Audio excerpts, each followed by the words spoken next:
Bienvenidos. Esto es Fuera de la Caja. Yo soy Macario Esquetino y antes que nada le deseo un muy feliz 2026 que, como ya sabe usted, arrancó movido en la Ciudad de México y bueno, desde Guerrero con un terremoto, movido a nivel internacional. Hay muchas cosas que platicar desde la última vez que nos vimos para pues revisar lo que va pasando cada semana. Muchísima información, unos temas más importantes que otros, obviamente. Entonces, déjenme empezar por el que yo creo que es más importante, que es la tragedia del ferrocarril interoceánico. Yo sé que a todo mundo le llama la atención lo de Venezuela y eso, pero eso vamos a dejarlo después, porque de verdad es más importante esto. 14 personas murieron, más de 100 resultaron heridas debido a la ineptitud y corrupción del gobierno mexicano y de las Fuerzas Armadas. No debe haber duda al respecto.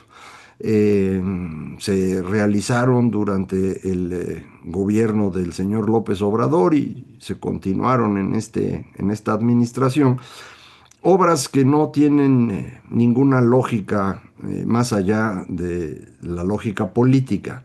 Eh, no había proyecto real para cancelar el aeropuerto de la Ciudad de México. Usted recordará que hablaban de construir tres aeropuertos, un sistema que funcionaría con el viejo aeropuerto de la Ciudad de México, el de Toluca y el nuevo que iba a ser una maravilla, y entre los tres, eso no fue cierto, no podía hacerlo. No lo habían pensado, es una ocurrencia de López que tenía como objetivo dejar claro que él mandaba y pues aprovechar para y empezar a dañar la economía nacional. Eh, Mucha gente se burló cuando Peña Nieto en una ocasión dijo: oigan, es que ningún presidente de México se levanta pensando cómo joder al país. Bueno, pues no, estaba equivocado Peña Nieto. López sí quería eso y le avanzó bastante y le dejó encargado a la señora Sheinbaum que terminara de joder al país, y en eso andan, ¿no? Pero bueno, no había proyecto con lo del aeropuerto. El dichoso AIFA no ayuda mucho. Como se había anticipado por los expertos, el espacio aéreo no es distinto al del aeropuerto de la Ciudad de México, de manera que tampoco pueden aterrizar muchos más vuelos que antes, nada más se reparten entre los dos. Y ese repartimiento resulta ineficiente. eh, Nos anunciaron un tren, incluso se tomaron video en el tren que iba rumbo a la IFA, ¿se acuerda? Que yo puse ahí en redes sociales que eso era algo ficticio, que era un montaje. Obviamente me descalificaron los seguidores de López, pero era un montaje, el tren no existe todavía, ya dicen que lo van a acabar. No sé si eso ayude al movimiento de personas en realidad, porque no mucha gente utiliza ese aeropuerto. La construcción del Tren Maya tampoco tenía un proyecto claro. El otro día Jorge Castañeda escribía en su columna en el Universal que pues ni ese tren ni el interoceánico habían tenido una idea clara. Y es cierto, cuando anunciaron el Tren Maya dijeron que iba a ser para el desarrollo de la península, que iba a ser para turistas, luego pues que también iba a ser para la población, que iban a utilizarlo para sacar producción y exportar. No sirve para ninguna de las tres cosas. Lo hicieron a las carreras para cumplirle a López lo que quería. Lo hicieron destruyendo el ambiente. Fue un daño grave en cuestión superficial, la parte de los árboles y plantas y demás, pero este es un daño que continúa con la fauna, que pues ve su hábitat totalmente desfigurado pues los van a estar matando a los pobres animales a cada rato.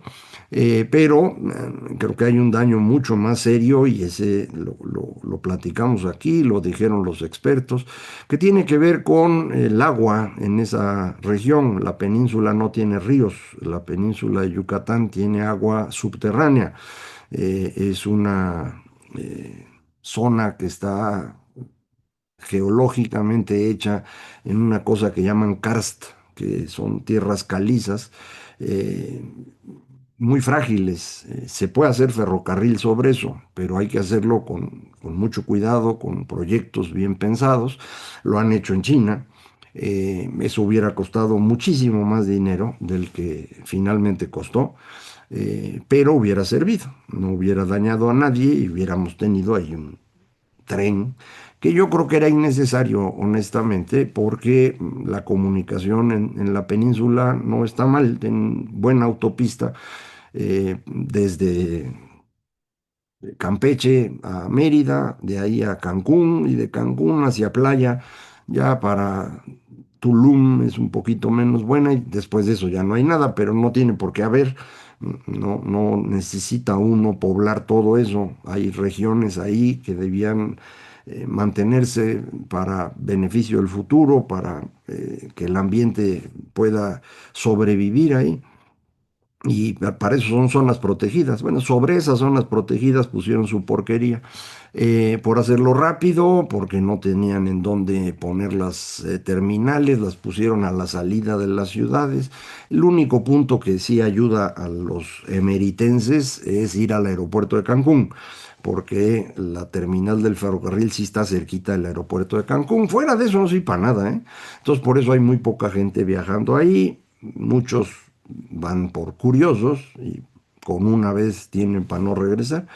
En el interoceánico tampoco hubo nunca una idea clara. Acuérdese, Porfirio Díaz había pensado en tener un ferrocarril que pudiera competir un poco con el canal de Panamá. Y eso fue lo que trató de hacer, no funcionó, le dieron una renovada en los años 50 para pues que medio comunicara Salina Cruz con Coatzacoalcos. Cuando se privatizan los ferrocarriles, la empresa a la que le tocó ese ramal lo estuvo perfeccionando para carga. Eh, y bueno, pues Peña Nieto, cuando anunció las zonas económicas especiales, había pensado que este ferrocarril podía servir para desarrollar ahí áreas de trabajo especial, industria especializada que se puede conectar rápidamente al mar. No es una mala idea. Entonces, cuando dijeron del interoceánico, pues uno pensaba, eso van a hacer, y eso dijeron. Y luego resultó que mejor no, que mejor también pasajeros, y ese ferrocarril de pasajeros lo hicieron sobre esas vías que no tenían ese objetivo. Compraron equipo de desecho, de segunda mano. En países civilizados se dejó de usar ese tipo de equipo, fue el que les vendieron y ese fue el que se les vino abajo y mató a 14 personas. Eso es ineptitud, sin duda, pero también es corrupción. Recuerde que tanto en el caso del Tren Maya como en este, hay videos y audios de amigos de los hijos de López Obrador que resultaron beneficiados con contratos para vender cosas, entre ellas el balasto, es la grava esta que se usa para más o menos homogeneizar el piso, y lo vendieron de muy mala calidad para robarse el dinero. Eh, Ahí está el resultado. Ya hubo varios descarrilamientos del Tren Maya, afortunadamente sin víctimas. Es una tragedia, sí hubo víctimas. Eh, no hay una comisión independiente ni una empresa extranjera que venga a revisar qué pasó. Y no la va a ver, creo yo, porque ya la señora Sheinbaum aprendió en carne propia que si consigues una investigación independiente, tu gobierno va a resultar culpable, porque lo es.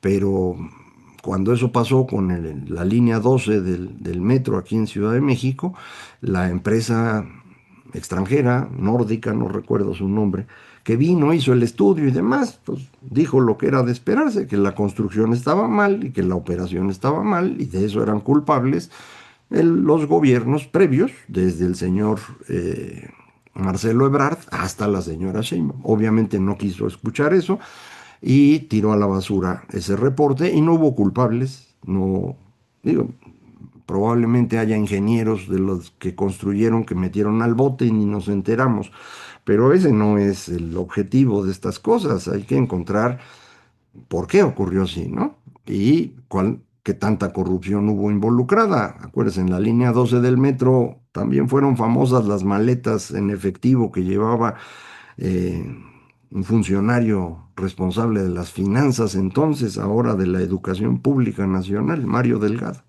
Entonces, es una tragedia de la cual el gobierno mexicano es responsable, que proviene, insisto, de esta falta de objetivos, de proyectos, de lógica, que fueron reemplazados por lo que quería López, que era hacer obras de relumbrón que se vieran muy bonitas, que dieran la idea de que el país estaba creciendo, los aeropuertos, bueno, el aeropuerto, los ferrocarriles y la refinería de Dos Bocas, eh, y en donde se pudieran robar dinero, ¿no? Se robaron a Pasto, lo sabemos, ¿no? Tenemos evidencia periodística, no tenemos evidencia jurídica ni de investigaciones bien hechas porque están ellos en el poder y no van a permitir que eso ocurra. Y aun si ocurriese ahorita no habría forma de enjuiciarlos porque ya tienen el control del poder judicial, para eso lo querían también, para que no se les meta a la cárcel. Vamos a ver qué pasa en el futuro lejano, pero hoy no se puede hacer nada.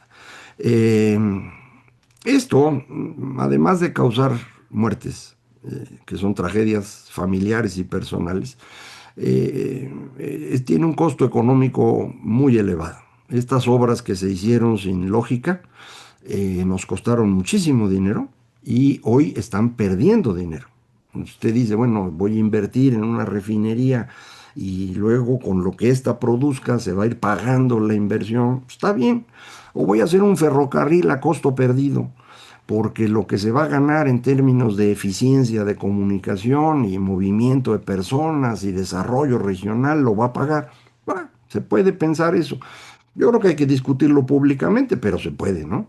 Pero en estos casos no es así. Son obras que costaron muchísimo dinero y que hoy están perdiendo dinero. Como lo pierde Mexicana de Aviación también. Yo espero que no se les caiga nunca un avión. eh, Ojalá, pero bueno, perder dinero están perdiendo. Entonces, esto ha colocado la economía mexicana en una situación muy complicada. Ya la hemos platicado muchas veces y este es un segundo tema que vale la pena comentar, como que se ha ido oscureciendo entre pues esta gran tragedia y luego lo de Venezuela. Pues nadie se acuerda que la señora Sheinbaum celebró que México es prácticamente el país con menos desempleo del planeta. Esta es una tontería que los políticos repiten desde hace mucho y que al menos desde que yo empecé a escribir, eh, de eso hace 33 años, lo puse desde el primer artículo que escribí. Eh, la tasa de desempleo abierto en México no tiene sentido. Se mide porque son criterios internacionales de estadística laboral que hace la Organización Internacional del Trabajo, que tiene como objetivo esta tasa identificar a las personas que pierden el empleo, no lo pueden recuperar rápidamente y por lo tanto tienen derecho al seguro de desempleo. Eso pasa allá, en Europa, donde está la Organización Internacional del Trabajo. En México eso no tiene sentido, porque no hay seguro de desempleo. Entonces, un mexicano que pierde su empleo y no consigue, pues se muere. Y entonces ya no cuenta en la estadística, ¿no? Para no morirse, una gran cantidad de mexicanos lo que hace es ganarse la vida como pueda. Y esto incluye pues a más de la mitad de los mexicanos que están en la economía informal. Las estadísticas laborales en México son bien difíciles, no coinciden entre sí. Voy a escribir un texto sobre esto en estos análisis que publico cada semana. Aquí es muy difícil platicar estadísticas, ¿no? Pero bueno, hoy en México hay 62, 63 millones de personas que tienen más de 15 años, menos de 65, que están dispuestos a trabajar y que tienen una forma de ganarse la vida, ¿no? Es lo que le llamamos población económicamente activa.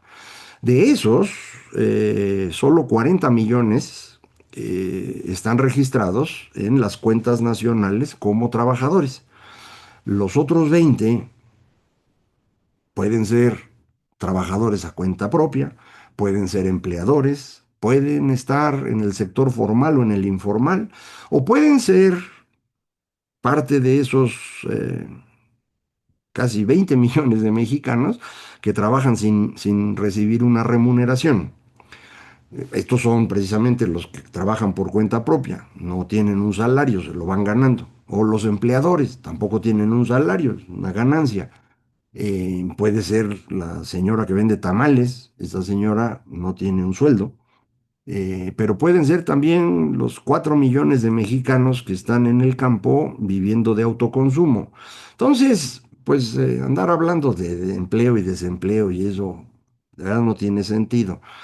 Hay varias otras mediciones que hace INEGI mucho más útiles para el tema de empleo, que tienen estos problemillas que le digo de medición, pero hacen un buen esfuerzo. Obviamente de eso no hablan los políticos porque los datos son espantosos siempre, unos años peores que otros. Estuvo yendo bien, por ejemplo, de poco después de bueno, en la segunda mitad de Cedillo, durante el gobierno de Fox, fue mejorando mucho. Al inicio del gobierno de Fox hubo una formalización porque el Seguro Social se puso a trabajar en serio, pero cuando llega primero la crisis del precio del maíz en 2000, fines de 2006, 2007, y luego la gran recesión en 2008 se descompuso todo, malos años. Empezamos a mejorar otro poquito, luego llega el señor López, cancela la construcción del aeropuerto, la economía se empieza a frenar, empezamos a tener más gente moviéndose a la economía informal, la pandemia, regresando de la pandemia, las cosas empiezan a mejorar otra vez, pero en los últimos 12, 15 meses, prácticamente todo ha ocurrido en la economía informal. La economía formal no se está moviendo. Ahora ya tampoco podemos medir bien eso porque el Seguro Social, en un afán de ganar dinero, se puso a meter a todos los de las plataformas de Uber, Didi, Rappi, todas estas cosas, los quiere formalizar. Para estas personas esa formalización, en mi opinión, no tiene sentido. El Seguro Social ya no tiene capacidad de atender a la gente, eh, prácticamente está sin recursos ya. Le pusieron además el IMSS Bienestar, que no es Seguro Social y que no tiene capacidad de administrar. Y en tercer lugar, el origen real del Seguro Social, que era la seguridad social, ya no está en sus manos porque eso pues es parte de las afores. Entonces, yo más bien creo que habría que cerrar esa cosa, pero es un tema para otro día. En términos de la economía, traíamos un deterioro importante desde el año pasado, prácticamente desde que llegó la señora Sheinbaum, no por culpa de ella, estos gastos absurdos que hizo López, no son absurdos, fueron gastos orientados a que usted creyera que la economía estaba bien y votara por Morena. Este deterioro que venimos arrastrando, pues tiene el problema de que no hay cómo detenerlo. En condiciones normales, por ejemplo, cuando la gran recesión de 2008, lo que ocurrió fue que el gobierno mexicano gastó dinero para impulsar la economía y que se recuperara todo. Es lo que se llaman políticas contracíclicas, eso fue lo que hicimos en aquella ocasión. Eh, Ahora no hay ese dinero, el gobierno no puede hacer nada, no tiene cómo reaccionar. Los datos de noviembre, los últimos que salieron de finanzas públicas, están feos, más feos de lo que ellos estaban esperando. Eso de que el déficit de 4,3% del PIB para 2025, yo creo que ya no se va a cumplir, va a ser un poquito más grande. Van a decir eh, pero que ya lo van a mejorar. Es lo mismo que han dicho desde hace rato, no tienen cómo mejorar esto. No está resolviéndose el problema de Pemex, a pesar de que el gobierno le está metiendo cada vez más dinero.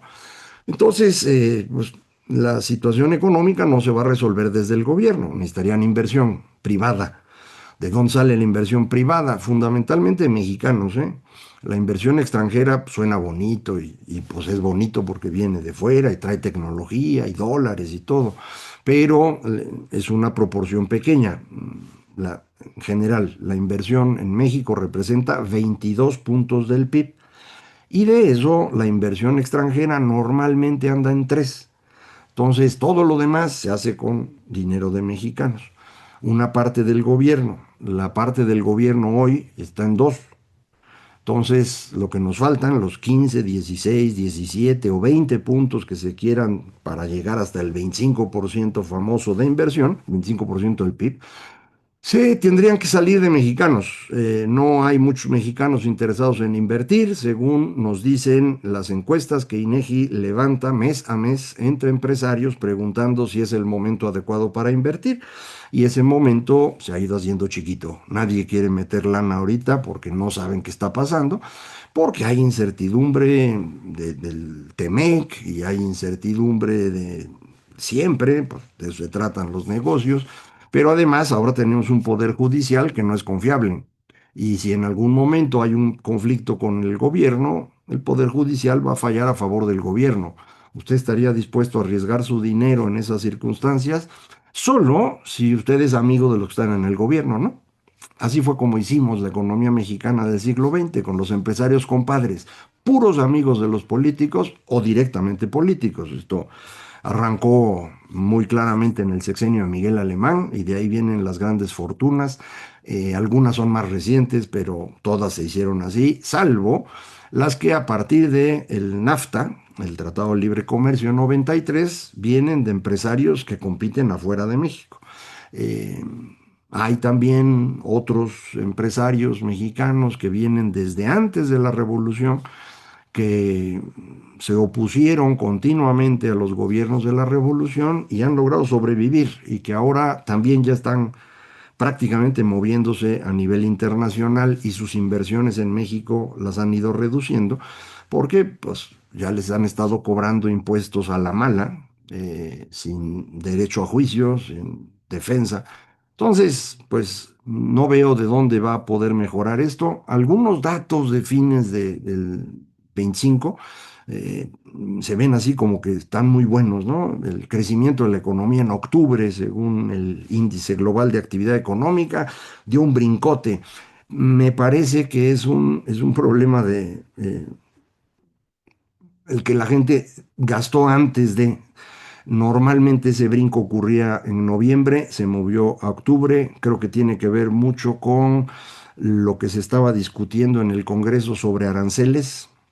Esto llevó a que se importara rápidamente antes de que entraran en vigor los aranceles, que ya entraron, y esto se debería notar en que en octubre y sobre todo en noviembre cayeron las importaciones. Al caer las importaciones, cae la recaudación del IVA, porque el IVA se recauda en su mayor parte en aduanas. Bueno, en noviembre se desploma la recaudación de IVA, más de 40% en términos nominales. Entonces, no se ve bien esto de la economía. Hay muchos mexicanos en edad de trabajar, en condiciones de trabajar, que de plano no están ya buscando trabajo.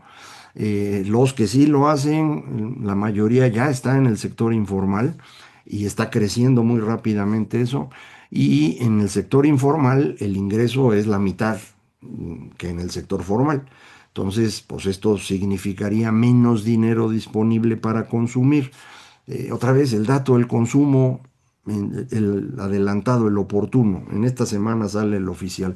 De octubre parece espectacular. Creo que es este fenómeno de importaciones. Eh, Han estado creciendo mucho el consumo de importaciones, en particular, cosa rara, de los bienes no duraderos. Y me puse a buscar, no encuentro exactamente qué es. Puede ser medicinas, hay un crecimiento importante en la compra de importación de medicinas para venta al menudeo, o sea, gasto de bolsillo. Entonces, la economía mal. Bueno, vamos con el tema de Venezuela. Sobre esto escribí un texto pues, un poquito amplio, que está ahí en los espacios donde publico cada fin de semana. Lo puse abierto, libre, para que lo lea quien quiera, por ser inicio de año, ya ve que anda uno bien generoso. Eh, Está en macario.substack.com o en patreon.com/Macario MX. Así se escriben y ahí lo puede buscar. Muy rápidamente le digo, el señor Maduro no era el presidente legítimo de Venezuela, lo sabemos por la elección, en donde la oposición coordinada por la señora María Corina Machado fue capaz de juntar las actas para demostrar que su candidato, el señor Edmundo González, ganó la elección. Maduro dijo que no le importaba y se quedó. Entonces, desde ese momento, que es inicios de 2025, el señor estaba ahí de forma ilegítima. Eh, Cuando ocurre eso, ¿puede la comunidad internacional actuar para quitar a un presidente ilegítimo? Viera usted que no hay respuesta en su famoso derecho internacional. El derecho internacional es una ficción. El derecho existe en los países porque hay un cuerpo especializado de personas que se dedican a hacer cumplir las leyes. Y para eso usan violencia. La única forma de hacer cumplir las leyes, ¿eh?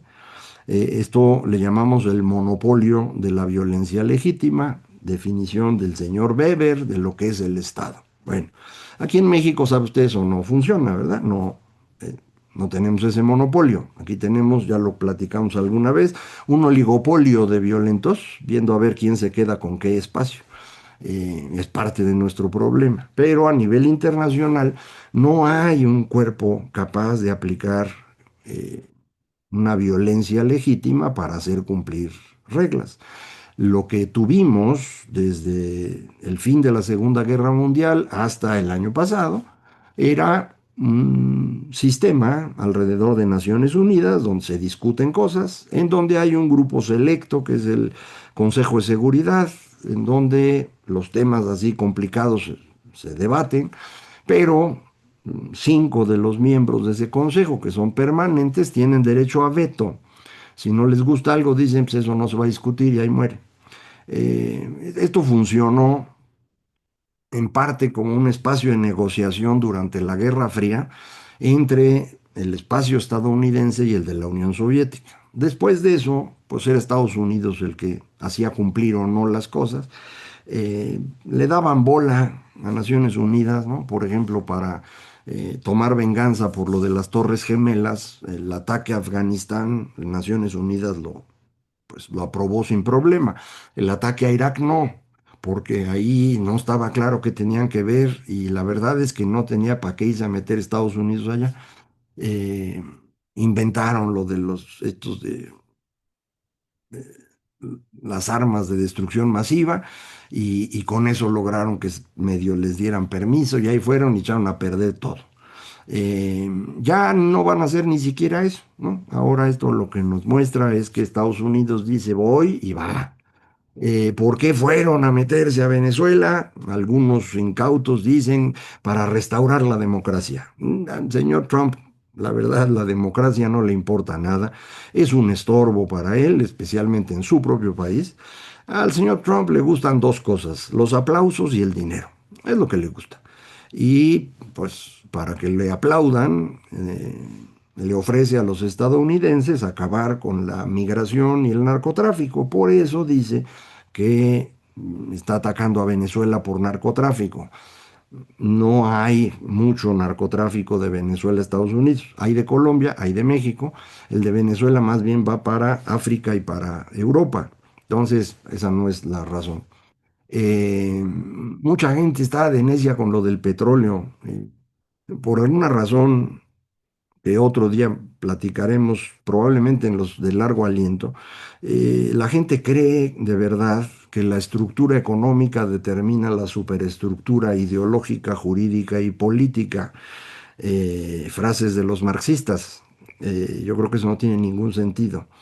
Y en el caso del petróleo, menos. No se necesita el petróleo de Venezuela para nada en este momento. Petróleo pesado, muy difícil de procesar.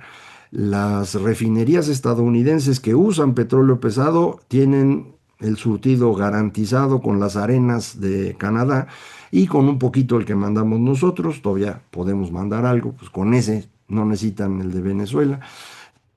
Puede pensarse que sí hay un tema asociado al petróleo relevante y es impedir que otros países, en particular adversarios estadounidenses, puedan hacer uso de ese petróleo. China. Eso tiene algo de lógica. Pero no es porque vayan a quererse quedar los gringos con el petróleo venezolano. De veras no tiene sentido. Yo sé que lo dijo el señor Trump, pero es que Trump tampoco entiende nada de eso. Peor todavía, un editorial hoy del Financial Times está con ese tema. De veras da pena, pero pues así es esto. La razón por la que entraron es doble, triple si quiere usted, doble. Un caso fundamental, y tiene que ver directamente con el señor Trump, es que él está convencido que tiene que controlar el hemisferio occidental. Ya lo habíamos platicado, toda América y Groenlandia. Él está seguro de eso porque ya no va a estar cuidando al mundo entero Estados Unidos. Entonces, lo que tiene que cuidar es su barrio y ese es el barrio. Lo había escrito en su estrategia de seguridad nacional, que ya comentamos aquí, lo está cumpliendo. Y en eso es lo que está pensando Trump. Sin embargo, creo yo que el elemento clave en esto no es Trump, es Marco Rubio. Eh, Trump de América Latina no entiende y entonces le encargó a Rubio que se hiciera cargo de esto, perdón por la redundancia. Recordará usted que Rubio empezó a viajar por América Latina, estuvo amarrando cosas, alianzas y demás, y órale. Marco Rubio es descendiente de cubanos que salieron de la isla con la revolución de Fidel y lo trae aquí en medio de la frente, recuperar Cuba. ¿Mm? Entonces, para Marco Rubio sí hay un tema de cambio de régimen. En Cuba, en Venezuela, en Nicaragua y en cualquier otro que ande experimentando con esas cosas, por si usted conoce otro.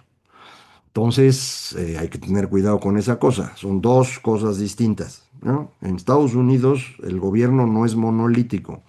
Con Trump parecería que sí, porque pues ya ve, corrió a todos, puso a puro inepto y entonces él dice todo, sí, pero no todo.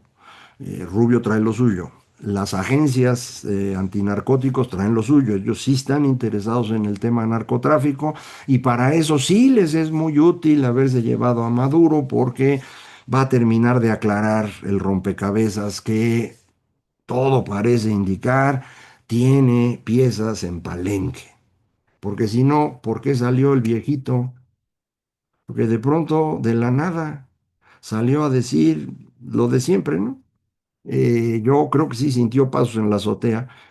Eh, Están bloqueando desde hace un mes el flujo de petróleo venezolano a Cuba. Cuba no puede sobrevivir sin eso. México le estaba mandando algo, no es mucho para lo que necesita Cuba, pero es algo. Yo creo que le van a decir con claridad a la señora Sheinbaum que ya no mande petróleo. Espero que lo entienda rápido y no nos complique la vida.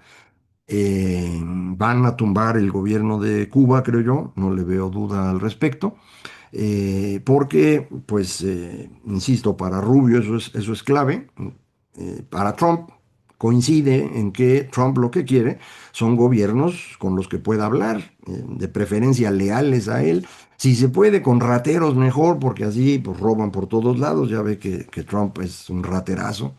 Pero bueno, ahí coincide en eso. Pero Rubio trae su propia agenda, insisto, en donde está buscando este cambio de régimen. Pero viene además en esta lógica que ya mencioné del hemisferio occidental, la preocupación que sí existía de que Venezuela pudiera usarse como plataforma de ataque hacia el Golfo de México, que todavía se llama así. Eh, Ahí andaban los iraníes, ahí andan los rusos, andaban los cubanos. Ya los cubanos ya no van a estar. Los iraníes tampoco, porque en Irán esto está haciendo unas bolas espantosas. Al respecto, vamos a tener que hablar, yo creo que la semana que entra, porque ya me estoy extendiendo mucho más de lo que yo quería. Próxima semana hablamos de Irán, a ver si ya para entonces tenemos información más clara, pero ese sí puede ser un cambio interesantísimo. Y no sé qué tanto estén metidos ahí también los gringos, ¿eh? Porque para poder enfrentar a Maduro y llevárselo como se lo llevaron, había que neutralizar los círculos de seguridad cubanos e iraníes. aflojaron a Cuba con lo del petróleo. Irán no podía estar cuidando a estos mientras se les está viniendo abajo el régimen allá y pues lo pepenaron. Entonces, vamos a ver. Eh, México, la Ciudad de México, fue durante la Guerra Fría una de las dos ciudades en donde más actividad de inteligencia había. Espías, pues, de todos lados. México y Viena era donde estaba, pero montones de espías de todos lados, espiándose entre ellos y demás. Termina la Guerra Fría y pues se bajó mucho la actividad, pero durante el sexenio pasado nos empezaron a llegar un montón de rusos. Lo ha de ver usted leído ya. Montón de cubanos. Los cubanos venían a cambiar de vaca lechera. Cuba es un fracaso desde la revolución y la única forma que ha tenido de sobrevivir fue primero ordeñando a la Unión Soviética. Esto se acabó a fines de los 80. 89 cae el muro de Berlín, en 91 se viene abajo el sistema soviético y en 93 de plano la Unión Soviética. Para 2003 lograron hacerse de la vaca lechera venezolana a cambio de cuidar a Chávez. Le mandaron militares, le mandaron gente de inteligencia después del golpe de Estado de 2002 y pues Chávez les pagaba con dinero, petróleo y demás. Pero pues acabaron con Venezuela, mataron su vaca lechera y ahora la que querían es esta, ¿eh? Y pues ahí van avanzando. Eh, yo siempre tuve duda de que eso lo permitiera Estados Unidos, más allá del interés del López Obrador y probablemente la señora Sheinbaum de cuidar a su santón Fidel y su herencia. Creo que esta sí es una cosa que para Estados Unidos es inaceptable. Parece que ya llegamos a ese punto. Entonces, resumen de todo esto, evidentemente a nadie le gusta que un matón poderoso vaya y golpee a otro matón poderoso que era del barrio de uno, ¿no? Y entonces dicen, no, pues autodeterminación. Sí, güey, pero cuando lo que tienes es un grupo de personas que se han hecho del poder de forma ilegítima para saquear a la población y destruir al país, pues yo no sé si eso de veras es defendible contra el otro tema, ¿eh? Me van a decir lo del derecho internacional, me lo pueden decir, pero no existe. Lo que existe es un equilibrio de poderes que en este momento ya no es el que teníamos en la posguerra y vamos a ver en dónde se equilibra porque no está nada claro en dónde vamos a acabar. Que es un momento peligrosísimo para todos, sí, sí lo es. Que para el caso de nosotros no hay mucha duda de que hay que mantener a los gringos tranquilos, pues no, no hay duda. No tenemos para dónde jalar, mano, ¿no? No, no hay para dónde, no nos podemos arrancar el país y llevarlo. ¿Qué va a pasar ahorita en Venezuela? Solo Dios. No pueden los gringos llegar y tomar control del territorio. Eso que dijo Trump de que ellos administran, ¿no es cierto? No pueden llevar a la señora María Corina Machado y ponerla ya a fuerza porque nos la matan en un ratito. Entonces, paciencia, a ver cómo se acomoda aquella cosa. A ver qué efecto tiene esto en el equilibrio entre Europa y Rusia alrededor de Ucrania. A ver qué pasa para los señores chinos y su intención de pepenar Taiwán. Entonces, de que arrancó el año sabroso, arrancó sabroso. Yo de cualquier manera le digo, le deseo un muy feliz 2006, 2026 y espero que nos sigamos viendo por aquí cada semana. Muchísimas gracias. Esto fue Fuera de la Caja.